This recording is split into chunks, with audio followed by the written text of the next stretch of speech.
결혼을 결심했고 그녀의 집에 인사를 가게 되었습니다. 저는 그동안 몰랐는데 알고 보니 그녀는 제법 잘 사는 집 딸이더라고요. 집에 인사를 드리러 가는데 그야말로 으리으리한 집이었습니다. 차를 타고도 한참을 올라간 뒤에 닿을 수 있는 그런 곳이었죠. 저는 더욱더 긴장이 되기도 했습니다. 이런 집에서 과연 딸을 순순히 내놓을까 싶기도 했지만 저는 그런 생각이 저의 선입견이었다는 것을 깨닫게 됐습니다. 그녀의 부모님은 정말 훌륭한 분들이시더라고요. 그녀의 아버지는 자선사업을 많이 하는 분으로 유명하고 또 좋은 인품으로 이미 많은 사람들에게 알려져 있었습니다. 저도 모르게 이력만 봐도 존경심이 절로 샘솟았죠. 앉아요. 내가 우리 인서에게 많이 들었어요. 소방관이라고 했죠? 내가 소방관인 분들을 얼마나 존경하는지 우리 인서가 잘 알 거야. 그런데 소방관 사회를 맡게 되다니 내가 참 기뻤어. 우리 인서가 나이만 먹었지 뭐 제대로 하는 것도 없이 부족하지만 앞으로 잘 부탁해요. 저는 우려와 다르게 저를 잘 대접해 주시는 두 분을 보며 온몸이 스르륵 풀어지도록 안심을 했고 여러 가지 상황을 고려해서 저는 이 여자를 놓쳐서는 안 되겠다. 꼭 잡아야겠다는 생각을 했습니다. 제게는 정말이지 로또 같던 여자였죠. 돈 많고 예쁘고 의사이고 너무나도 훌륭한 제 신부감이었습니다. 당연히 저희 어머니도 그녀를 하늘 같은 며느리로 모시며 정말 좋아하셨습니다. 늘 그랬지만 집에 와서도 절대로 손끝에 물 하나 묻히지 않게 했고 귀한 손님인 듯 딸 이상으로 대했죠. 어머니께 며느리는 천년 손님이었습니다. 어머니께서는 제 손을 꼭 잡으시며 눈물을 훔치셨습니다. 어쩜 그렇게 마음씨가 곱니?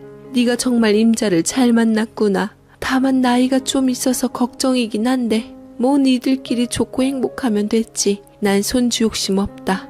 너만 잘 살면 돼. 라고 하셨고 저는 이번에는 정말 자신 있다고 잘 살겠노라고 호언장담한 뒤 사랑하는 그녀와 결혼식을 소박하게 올렸습니다.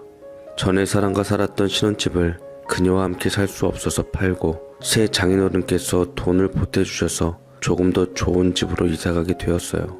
넉넉한 가운데 결혼 생활은 참 행복했습니다. 혹시라도 그녀도 제 전처처럼 변하지 않을까 싶기도 했지만 그런 걱정과 달리 아내는 언제나 한결같이 저를 사랑해 주었습니다. 하나를 보면 열을 안다고 저희 어머니께도 얼마나 잘했던지 혼자 있는 저희 어머니를 걱정해서 장인어른 장모님께서는 서로 외동들 자식을 가졌으니 추석이고 설날이고 함께 다 모이며 자주 왕래하자고 했습니다. 덕분에 저희 어머니께서도 장모님이랑 골프도 치러 다니시고 마사지도 받으러 다니시는 호사를 누리시고 계시는데 왜 전처가 돈이 좋다고 했는지 돈의 힘을 알겠더라고요. 그래도 저는 제가 하는 일에 누구보다 자부심이 있었고 그걸 언제나 강조하며 세워주는 것은 아내였습니다. 우리가 서로 각자 자리에서 최선을 다해 잘 살았기 때문이야. 그래서 우리가 만난 거잖아. 우린 사람을 구한 복을 서로를 통해 받은 거라 생각해. 말도 참 예쁘지 않습니까? 전처랑 하나부터 열까지 비교를 안 하려고 해도 안 할 수가 없겠더라고요. 돌이켜보면 사치의 눈먼 아내, 개념 없이 이혼을 부추기며 아내에게 돈 많은 남자를 소개시켜준 형님, 이를 응원한 장인어른과 처형, 뭐 하나 상식적이진 않는 집안인 건 분명했습니다. 다만 저는 안타깝게도 그녀와 결혼한 뒤 2년 후 퇴직을 신청할 수밖에 없었어요. 근무 중 제가 본 여러 곳에 후유증이 있다 보니 오래 일하기 어려웠기 때문이기도 했고 건강이 급격하게 안 좋아지기도 했던 터였습니다. 무엇보다 제 일을 좋아해주고 응원해준 아내에게 미안했지만 아내도 어쩔 수 없다는 것을 안다며 동의를 하면서 적극적으로 제게 힘이 돼줬습니다.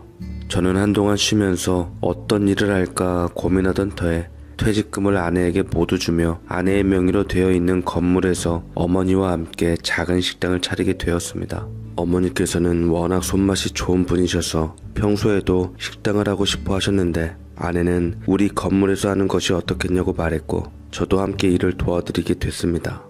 역시나 어머니의 손맛이 통했던 건지 식당은 장사가 잘 됐습니다. 매일 손님들로 문전성시를 이뤘는데 이러다가 금방 떼부자 되겠다 싶더라고요. 그리고 가게를 연 지 3개월 정도 지나고 우리 건물의 옆쪽에 네일 아트를 하는 곳이 공사하면서 생기게 되었고 어떤 이웃분이 오셨을까 하는 마음에 살펴봤는데 순간 저는 놀라움을 금치 못했습니다. 네, 땀을 삐질삐질 흘리며 손님들의 손톱을 손질하며 비위를 맞춰주는 이는 바로 전처였기 때문이었죠. 전처는 오며 가며 보다 금세 제 얼굴을 알아봤습니다. 작정하고 식당에 방문했을 때 제 얼굴과 함께 제 몸에 걸쳐진 앞치마를 동시에 쳐다보더군요. 제 모습이 고가웠던지 비웃음을 머금고 비아냥댔습니다. 뭐야, 당신도 여기서 일하나 보네? 이제 장사해? 그녀는 그렇게 저를 비꼬듯이 보고는 주문을 하고 밥을 먹으면서 딴엔 갑질이랍시고 하고 갔는데 저는 그냥 상대를 하지 않는 것이 좋겠다는 생각이 들었습니다. 그 후로 어쩌다 마주치는 일이 있어도 아무 말도 하지 않은 채로 그냥 지나갔네요. 그녀가 연 네일샵은 이 건물에서 가장 작고 허름해서 가장 임대료가 저렴한 공간이었는데 잘난 남편을 만나 재혼을 했다면 굳이 이런 곳에서 장사를 하지 않으려고 할 텐데 왜 이곳에 계약을 했는지 궁금했지만 굳이 알려고는 하지 않았습니다. 하루는 제가 가게 문을 일찍 열려고 했을 때였습니다. 마침 건물 관리인이 저에게 깍듯이 인사를 했습니다. 아이고 선생님, 아침 일찍부터 오셨네요. 사모님께서 이 건물 곧 선생님 명의로 옮기실 거라는 소리 들었습니다. 이렇게 인품 좋은 분이 건물 주시라면 세입자들도 그렇고 저 같은 관리인도 편하죠. 솔직히 사모님은 좀 까탈스러운 면이 있으셨잖아요. 앞으로 잘 부탁드립니다. 참으로 쓸데없는 소리까지 줄줄이 늘어놓는 관리인 덕분에 저는 무척이나 무안한 상황이 돼버렸는데 하필 그때 마침 전처가 있었고 저와 관리인이 했던 말을 모두 들은 듯 하더라고요. 재밌었던 것은 당시에는 못 들은 척하며 아닌 척하더니만 언젠가부터 흑심을 내보이면서 점심을 먹을 때마다 항상 제 가게로 오는 것이었습니다. 눈빛은 한껏 너그러워져서 말이죠. 꽤나 궁금했던지 대놓고 묻더라고요. 정말 이 건물이 이제 자기 거야? 나 이제 당신 자기 아닙니다. 그리고 제 아내 명의예요. 전처는 더욱 눈이 반짝였습니다. 마치 눈독을 들이는 것처럼 말이죠. 나 사실 이혼했어. 우리 언니도. 내 전 남편도 형부도 사실 알고 보니까 사기꾼이더라. 투자금 죄다 날리고 빈털터리로 이혼했지. 그래서 나도 이렇게 살아. 아내가 뭐라고 하던 이젠 저와 상관이 없는 이야기였습니다. 저는 그 이야기를 대충 한 귀로 흘렸습니다. 저랑 어떻게든 엮어보겠다고 괜히 떡을 해서 주지를 않나 우리 엄마에게 알랑방귀를 끼기도 했습니다. 우리 어머니 음식 솜씨 제가 잘 알죠. 김치 맛은 여전하시네요. 저 어머님 김치 정말 좋아했던 거 아시죠? 어머니는 어떻게 사람이 이렇게 뻔뻔해질 수 있는 것인지 참 놀랍다는 반응이었습니다. 저도 어머니도 이제 더 이상 전처와는 엮이고 싶지 않았기에 저는 확실하게 말했습니다. 이렇게 계속 접근해봤자 서로에게 좋을 것 없고 불편하다고 말이죠. 그런데 또 이틀 후에는 전처의 아버지까지 오시는 거였습니다. 아이고 우리 김서방, 내가 오랜만에 보네. 과거는 우리 싹 잊자고, 응? 저한테 절대 한 번도 보이지 않았던 웃음까지 보이셨는데 아니 제가 지금 당장 건물을 받은 것도 아니고 현재 아내와 헤어질 생각도 없는데 왜 이렇게 반응을 하시는지 저는 알 턱이 없었습니다.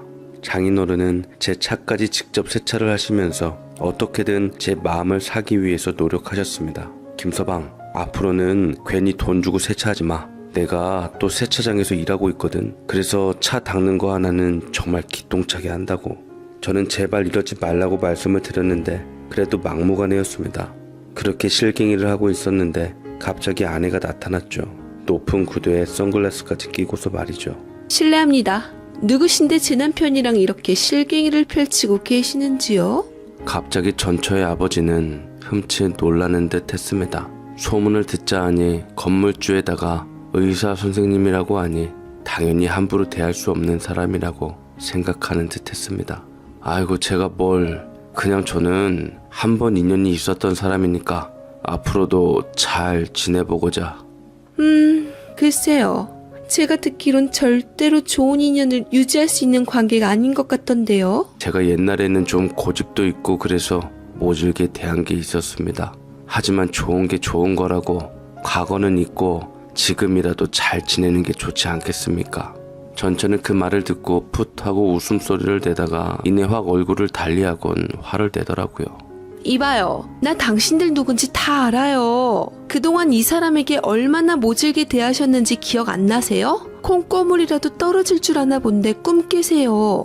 이 사람 존경받아야 마땅한 사람한테 그렇게 사람 무시하더니 그래서 지금 잘 사시고 계신가요? 제가 대리인한테 들었는데 월세 좀 깎아달라고 그렇게 진상에 진상을 부리셨다면서요. 이 근처에 거기만큼 싼 곳이 없는데 설마 그 정도 돈도 내기 어려운 거예요? 뭐 사기라도 당하셔서 돈이 없으신가? 전초와 그녀의 아버지는 굳어지다 못해 입술을 떨기 시작했습니다. 이런 마음 가지면 안 되지만 솔직히 어찌나 통쾌한지 저는 10년 묵은 채증이 싹 달아나는 것 같았습니다. 그 일이 있고 난 뒤에 전처는 저를 볼 면목이 없어서인지 금세 가게를 뺐습니다. 이제는 어디서 장사를 하고 있을지 모르겠습니다. 하지만 아마 행복하게 살진 못할 것 같다는 생각이 드네요. 그녀의 아버지도 저에게 두 얼굴을 제대로 보여주셨는데 앞으로는 그 두 모녀가 자신들의 편협한 생각을 물리치고 살았으면 하는 생각이 듭니다. 그리고 저는 여태껏 그래왔고 앞으로도 계속 아내를 사랑하면서 살 것입니다.